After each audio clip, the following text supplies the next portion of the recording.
এই দোকানের পানীয় খেয়ে মন হবে বশ। গোপাল ভাঁড় নিয়ে এসেছে ঠান্ডা আখের রস। এই তো একটা ছয় পড়েছে, আবার চেষ্টা করুন। জয় মা, জয় মা। আবার 6। সাবাস, দেখ, শুরু করো। শুরু করছি, একদম পাক্কা আছে।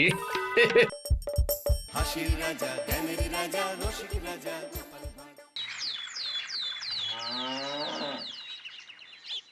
এই যে তোমাকে বাজার থেকে যা যা আনতে বলেছি সব মনে আছে তো?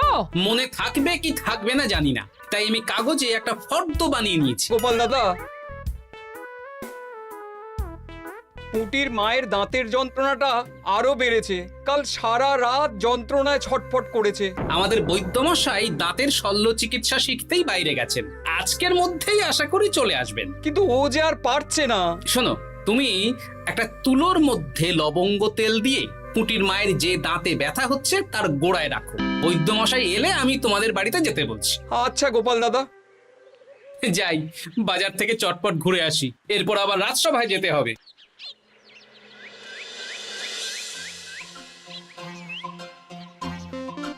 উফ, কি গরম রে বাবা, ছাতা নিয়ে বেরোলে ভালো হতো। এই তো সামনে আখের রস বিক্রি হচ্ছে, একটু আখের রস খাই, শরীরটা বেশ চাঙ্গা লাগবে। ভাই, আখের রস কত করে দিচ্ছ? 1 ভাঁড় 10 আনা গোপাল দাদা। দাও দেখি 1 ভাঁড়। আরে, এই যন্ত্রটা কিন্তু দারুণ। ওই আমাদের রাজ্যের বিজ্ঞানী মশাইয়ের অবদান।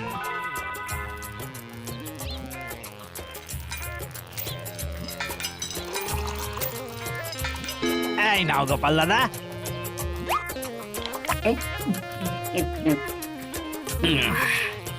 আহ, শান্তি। এই নাও ভাই, তোমার 10 আনা।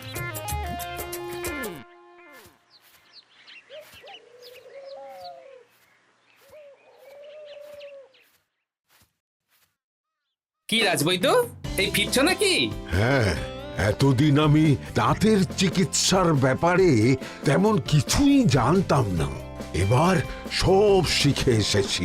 ভালোই করেছো, তুমি একেবারে প্রথম রোগীকে দেখে তারপর রাজসভায় এসো। প্রথম রোগী? পুটির মা গো, কালকে সারা রাত যন্ত্রণায় ঘুমোতে পারেনি। আরে আর বলো না, কদিন আগেই পুঁটির মাকে নিয়ে পুঁটির বাবা আমাদের বাড়িতে এসেছিল। দেখলাম ওই বাড়ির দাঁতে বিস্তর সমস্যা। সেই জন্যে দাঁতের শল্য চিকিৎসা শিখতে চলে গেলে? ঠিক তাই, আমি ব্যথা কমার পথ্য দিয়ে এসেছিলাম। দেখি এবার দাঁতটা তুলেই দিতে হবে। তাহলে তুমিও পুটিদের বাড়িতে যাও, আমি বাড়িতে থলে রেখে আসছি। আজ না হয় দুজনে একটু দেরি করেই রাজসভায় যাব। বেশ বেশ।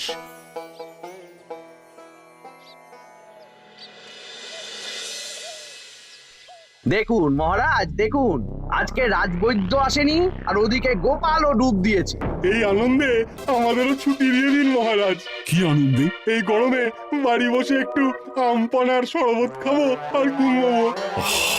রাজ্যের সেনাপতি যদি বিশ্রামের কথা বলি, তাহলে আমার আর কিছুই বলার নেই।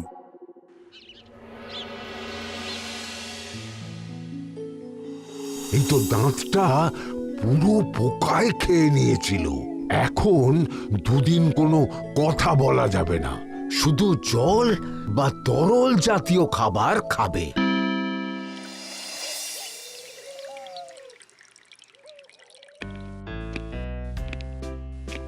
ওই তো গোপাল আর রাজবৈদ্য দুজনে একসাথে রাজসভায় ঢুকছে।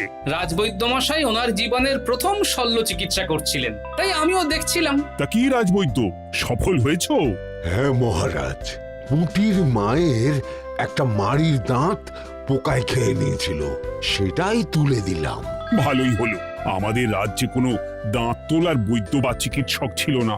এখন তুমি সাধারণ রোগ ব্যাধি নিরাময়ের সাথে সাথে দাঁতের চিকিৎসাও করবে। কিন্তু মহারাজ, একটা যে সমস্যা আছে। আবার কি সমস্যা? আমি যে দাঁতের শল্য চিকিৎসা করি, এটা তো আর রাজ্যবাসী জানে না, তাই তাই কতজন আর আমার কাছে আসবে সে নিয়ে আমার সন্দেহ আছে। মানে তুমি চাইছো যাতে তোমার কাছে বেশ কিছু রোগী তাড়াতাড়ি আসুক, যাতে তুমি অনুশীলনও করতে পারো, তাই তো? একদম ঠিক ধরেছেন মহারাজ। কাজ না করলে হাত পাকাবো কি করে? তাহলে ঢেড়া পিটিয়ে বলে দিলেই তো হয়। এতে তেমন ভালো কাজ হবে বলে মনে হয় না। তা তুমি কি বলতে চাইছো গোপাল? প্রচার হবে, কিন্তু একটু অন্যভাবে। কিভাবে? আজ বিকেলে আমি রাজবৈদ্যর হয়ে প্রচার করব, শুনে নেবেন। বেশ। শুনুন শুনুন শুনুন, আমাদের কৃষ্ণনগরের রাজবৈদ্য এখন দাঁতের শল্য চিকিৎসাও করছেন। যারা যারা আমাদের রাজবৈদ্যের কাছে দাঁত তোলাবেন, তাদের দাঁত তোলার পরে দুদিন কোনো শত্রু থাকবে না। চিকিৎসার সময় সকাল 7টা থেকে সকাল 10টা পর্যন্ত।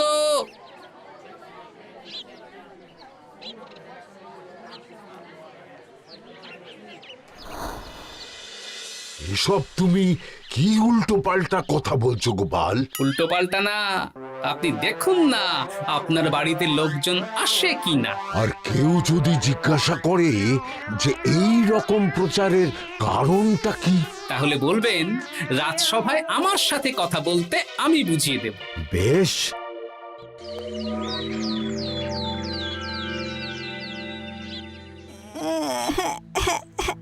তোকে বারবার বলি এত মিষ্টি গুড় কাঠি খাস না। কি করব বাবা, কি ব্যথা!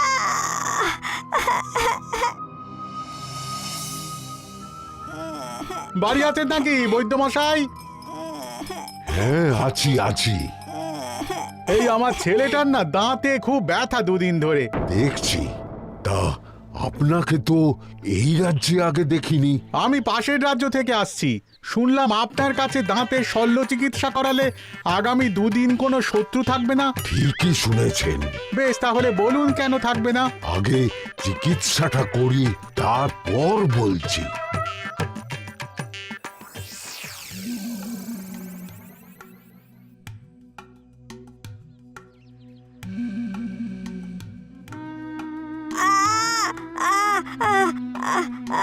আর চিন্তা নেই, এখন দুদিন কোনো কথা বলা যাবে না। এবার তো বলুন আমার ছেলের আগামী দুদিন কোনো শত্রু থাকবে না কেন? আজকে রাজসভায় চলে আসুন, ওখানে গোপাল এই প্রশ্নের উত্তরটা দিয়ে দেবেন। তা বৈদ্য, তোমার কাছে আজকে কেউ এসেছে? সকাল সকাল দাঁত তুলে এলাম মহারাজ। বাবা, একদিনের প্রচারই এই ব্যাপার? মহারাজ, মহারাজ, বাইরে কয়েকজন অপেক্ষা করছে, তারা গোপাল দাদার থেকে কিছু জানতে চায়। তাদের ভিতরে আসতে বলো।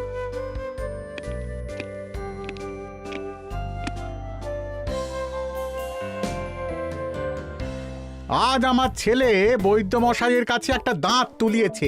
আমি জানতে চাই প্রচার অনুযায়ী আমার ছেলের নাকি আগামী দুদিন কোনো শত্রু থাকবে না, সেটা কেন বলা হয়েছে? আমরা জানতে চাই। বলতে পারি, কিন্তু কথা দিতে হবে। এই কারণটা বাইরে আর কাউকে বলা যাবে না। বেশ, বলবো না। বাংলায় একটা প্রবাদ আছে, বোবার শত্রু নেই। মানুষ সাধারণত কথার বিনিময়ে মতবিরোধ, বিবাদ বা শত্রুতা করে। যে ব্যক্তি কথা বলতে পারে না, তাই তার সঙ্গে কথা বলে মতবিরোধ হওয়ার কোনো সুযোগই নেই। মানে যার যার দাঁত তোলা হবে তারা তো আগামী দুদিন কথা বলতে পারবে না। আর কথা না বললে কোনো বিবাদ হওয়ার ব্যাপার নেই। আর বিবাদ না হলে কারো সাথে শত্রুতাও হবে না। কি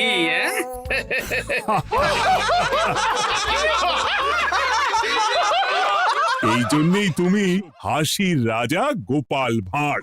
কে তোমার কথা শুনতে যাবে? একদিন না হয় প্রচারের চমকে এলো, এরপর কিভাবে আসবে শুনি? এরপর রাজবৈদ্যের সুনামেই লোকজন ছুটে ছুটে আসবে। বাহ বাহ বাহ, তোমার কত জ্ঞান! মহারাজ, এই কথা শুনে আমার মাথাতেও একটা বুদ্ধি এলো। অল্প পুঁজিতে শুধু প্রচারের জোরে এত রোজগার করব না, গোপাল হাঁ করে দেখবে। নিশ্চয়ই কোনো লোক ঠকানোর কথা ভাবছেন। মোটেই না। আচ্ছা, আগামী 3 দিন ব্যাপী মেলা হবে, সেখানেই তোমরা দুজনে তাহলে ব্যবসা করো। বেশ, করব। যে সবচেয়ে বেশি রোজগার করবে তাকে আমি 50 মোহর পুরস্কার দেব। রাজি। মেলার শেষে আমার প্রশংসায় পঞ্চমুখ হবেন সবাই, দেখে নেবেন।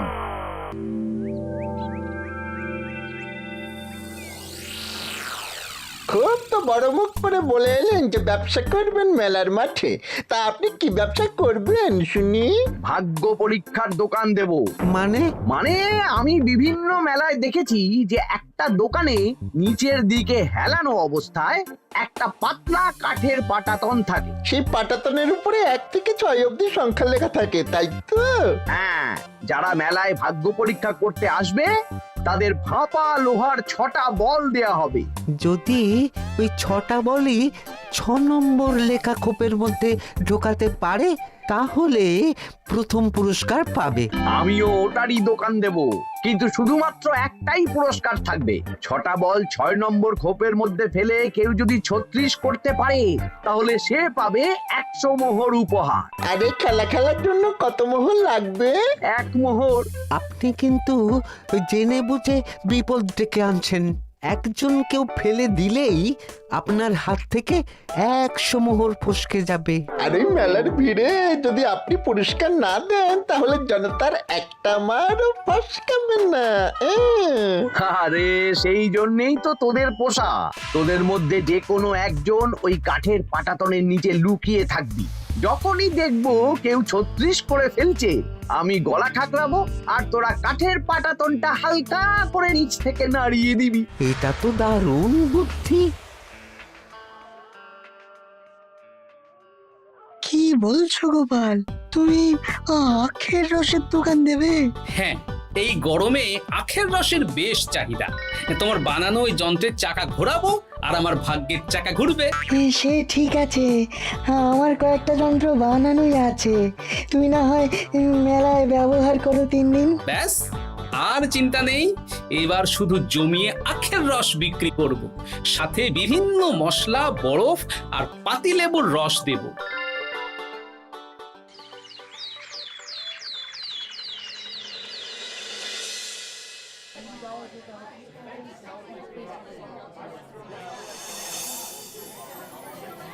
এই দোকানের পানীয় খেয়ে মন হবে বশ। গোপাল ভাঁড় নিয়ে এসেছে ঠান্ডা আখের রস। আরে গোপাল দাদা, তুমি আখের রস বিক্রি করছো? ঠান্ডা আখের রস কত করে গো গোপাল দাদা? 1 ভাঁড় মাত্র 10 আনা। 6 ভাঁড় দাও। এক্ষুনি দিচ্ছি। আসুন আসুন আসুন, সবাই আসুন। আসুন আসুন আসুন, এদিকে আসুন, এদিকে আসুন, ভাগ্য পরীক্ষা করুন। 1 মোহরে 100 মোহর।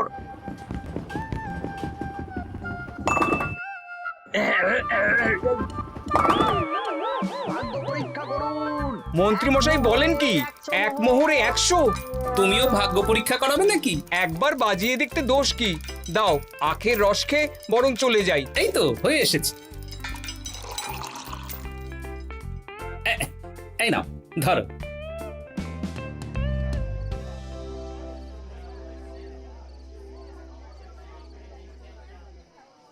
কি মন্ত্রী, ব্যবসা কেমন চলছে? ভালোই। আপনি একবার ভাগ্য পরীক্ষা করে দেখবেন নাকি মহারাজ? না না না, আমি এসবে নেই। জানি আপনার কাছে 100 মোহর নস্যি, তবুও 1 মোহরের বিনিময়ে চেষ্টা করে দেখুন না। আচ্ছা, এত করে বলছো যখন, দেখি। 1 মোহরে 6টা বল। বাবা বাবা বাবা, দেখুন মহারাজ, চেষ্টা করে।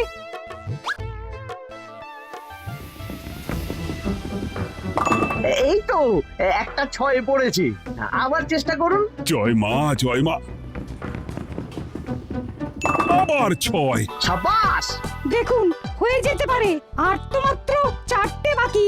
দেখি তৃতীয়টা। আরে পাস, আবার 6। নিন, খেলুন। এই যা, হলো না। আরেকবার প্রথম থেকে চেষ্টা করবেন নাকি মহারাজ?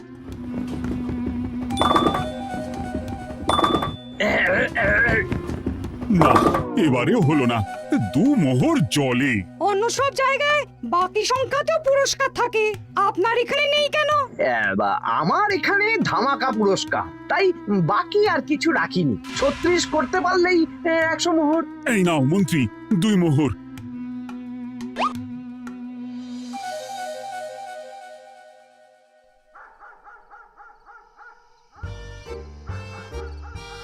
কি কি মন্ত্রী মশাই, আর তো মেলায় লোকজন নেই, বাড়ি যাবেন না? তুমি যাও না, আমি একটু পরে যাব। বেশ, আমি এগোলাম।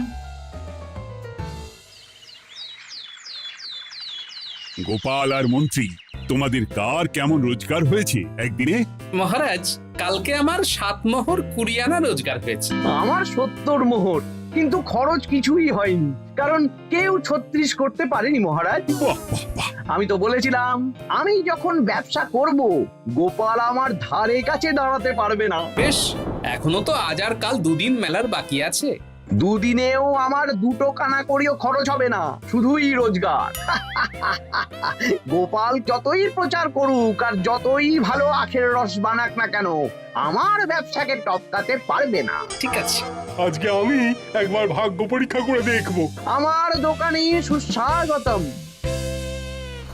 নাও সেনাপতি, চেষ্টা করে দেখো। দিন বল। আমিও সেনাপতির খেল দেখতে এলাম। প্রথম বল, এই যে গড়িয়ে গড়িয়ে গড়িয়ে 6 নম্বর, সাব্বাস সেনাপতি। আবার 6, তৃতীয়, চতুর্থ, পঞ্চম, আরেকটা ফেলতে হবে। নাও সেনাপতি, ষষ্ঠ বল। এই যা, হলো না। এটা কি হলো? আবার চেষ্টা করো তো সেনাপতি। হ্যাঁ, 3টে হয়ে গেছে, এবার 4 নম্বর। এই যা, 4 নম্বরে চলে গেল। চাই ব্যাপারটা কি? মন্ত্রী মশাই গলা খুসখুস করার পরের বলটাই পরপর 2 বার অন্য ঘরে পড়ল। নিশ্চয়ই কোনো রহস্য আছে। না, আজকে রাতে ব্যাপারটা দেখতে হবে। চলুন মন্ত্রী মশাই, পুরো মাঠ ফাঁকা, একা একা মশা মারবে নাকি? আমি পরে যাব, তুমি যাও তো। বেশ। ব্যাপারটা কি? আমাকে তো নজর রাখতে হচ্ছে। না, একটা গাছের পিছনে লুকিয়ে পড়ি, মন্ত্রী মশাই গেলে ওনার পিছু নেব। দেখুন মন্ত্রীমশাই, পরপর 2 দিন আমি পাটাতনের নিচে ছিলাম। আগামীকাল ঘটাকে থাকতে বলুন। বেশ, তাই হবে। আর অত জোরে গলা খাঁকড়াবেন না, কেউ যদি সন্দেহ করে ব্যাপারটা বুঝে যায় মুশকিল হয়ে যাবে। আরে কেউ বুঝবে না, অনেক রাত হলো, চল চল চল চল চল। আচ্ছা, এই ব্যাপার। তাই ভাবি 2 দিন ধরে একটাও কেউ পারলো না কেন? কাল আমিও মজা দেখাবো।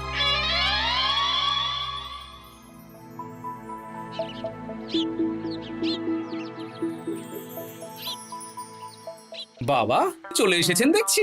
এত চাহিদা না আমার এই ভাগ্য পরীক্ষার, তাই আগে আগে চলে এসেছি। মন্ত্রীমশাই, আপনাকে মহারাজ এক্ষুনি ডাকছেন। এখন কেন? সে তো জানি না, চলুন।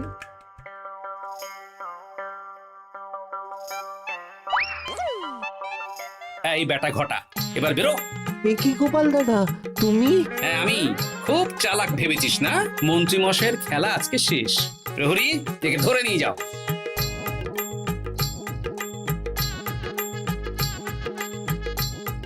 বিজ্ঞানী, তুমি তোমার চুম্বক নিয়ে এসেছো তো? হ্যাঁ, এবার 6 নম্বরের নিচে একটা টান টান করে সমান রেখা টানতে হবে, আগা থেকে গোড়া অবধি। তুমি তো সব সকালে বুঝিয়েই দিয়েছো। দাঁড়াও, দাগটা টেনে নি। একদম 6 নম্বর খোপ অবধি যাচ্ছে, সেই অনুযায়ী টান টান করে দাগ টানো। টানছি, তুমি বাইরে নজর রাখো। নজর রাখছি। কাজ হয়ে গেছে, তুমি একবার অনুশীলন করে দেখে নাও। হ্যাঁ দেখছি। শুরু করো। শুরু করছি। একদম পাক্কা আছে। দূর, কেউ ডাকেনি, অকারণে সময় নষ্ট করলো। কতগুলো খদ্দের ফিরে গেছে কে জানে। কি হলো মন্ত্রী মশাই, এত রাগ কিসের? রাগ হবে না, ওরই বেটা আমার সাথে মজা করছিল। বেশ অনেকজন খদ্দের ফিরে গেল, আমার কত ক্ষতি হয়ে গেল। আমি খেলে আপনার ক্ষতিপূরণ দিতে পারি। কি, তুমি খেলবে? হ্যাঁ, ভাগ্য পরীক্ষা করতে দোষ কোথায়?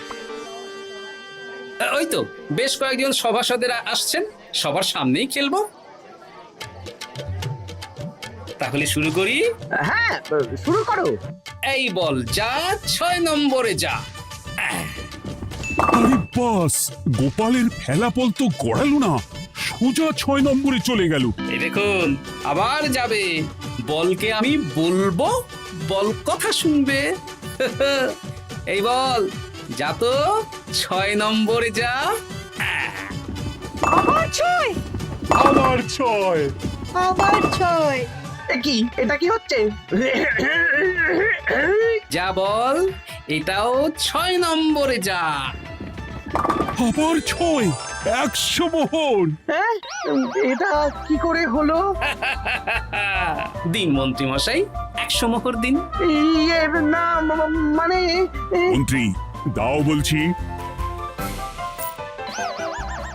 আমি আবার খেলবো।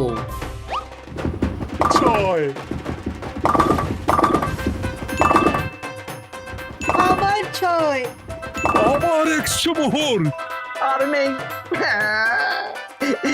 এই ঘটা, আর কি করছিসটা কি? ঘটা নেই মন্ত্রীমশাই, আমি আছি। আর আছে আমার চুম্বক। মানে তোমার কারসাজি ধরা পড়ে গেছে মন্ত্রী। গোপাল আমাদের সব বলেছে। হ্যাঁ, আপনি যেমন ছলনা করে ভাগ্য পরীক্ষার ব্যবসা করছিলেন, তেমনি গোপালও ছলনা করে আপনার ব্যবসা উল্টে দিল। তাহলে শেষমেশ কে জিতলো? হাসির রাজা, জ্ঞানীর রাজা, রসিক রাজা গোপাল ভাঁড়। লোকের ভাগ্য পরীক্ষা করছিলাম, আর আমারই দুর্ভাগ্য নেমে এলো। হাসির রাজা জ্ঞানের রাজা রসিক রাজা